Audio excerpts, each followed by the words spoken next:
Chioma Esi, research log, the Veil. I don't even know where to start. When we landed on Neptune, there was something waiting for us. An alien structure.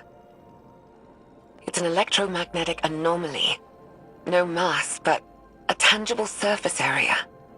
It's like a thesis statement to the von Neumann-Wigner hypothesis. It's definitely paracausal, like the Traveler. Maya calls it the Veil. She says she heard the name in a whisper when she looked at it. When I asked her who whispered, she said it was her own voice. I still haven't had time to process that. Everyone on the initial survey team died. The minute they touched the object, they entered a state of brain death. All of them. To make it worse, the EM radiation emitting from the Veil is causing psychological distress in the exos that came with us. They've all described moments of intense, hallucinogenic reverie. Some of them went silent and rigid and just stopped. Maya called it billboarding.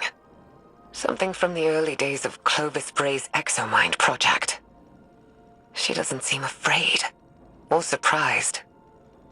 She's convinced this thing, in her own words, she says, it'll be our salvation. Fascinating. This corroborates what Nezarek said, that the Veil survived Savathun's escapade. This must have been the root of Savathun's betrayal, stalling the witness's plan to buy time to counter it. So, she stole the Veil from Nezarek? And killed him in doing so. It explains what happened to the lunar pyramid, why it's dormant. And what about the rest of this? What happened to the Exos? Is that what happened to all of them? I have some theories, but it's too early. Regardless, it sounds like the Veil had an ill effect on Dr. Sanderesh. We must be cautious. Hopefully the next log we decrypt will shed more light on this enigma.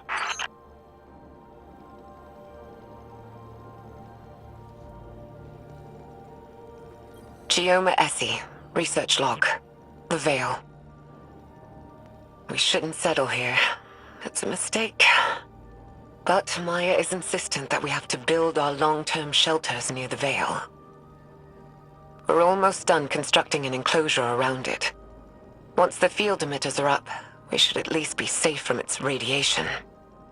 The Siva tech Maya had on the Exodus was a lifesaver.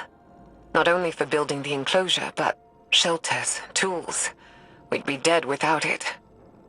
But it still wasn't fast enough. The last XO in our group succumbed to brain death yesterday. Maya's quarantined the bodies for study. She says our next step should be finding a way to draw power from the Veil so we're self-sufficient. I'm insisting on turbines instead. But she doesn't think that's good enough. Not for as long-term as this might be. Which, I guess. But I can't shake this feeling. Like we're making a terrible mistake. I'm not getting a good vibe from this. Quinn says these records contradict some of her own. But there's a ton of references to Maya Sundaresh in our archives that are redacted. I'm worried, Osiris. What if everything we've been told our whole lives? What if it was all a lie? Don't despair yet, young friend. The truth may be somewhere between these logs and what you've been told in the past. In my experience, history can be contradictory. Regardless, we won't know until we decrypt more of these logs.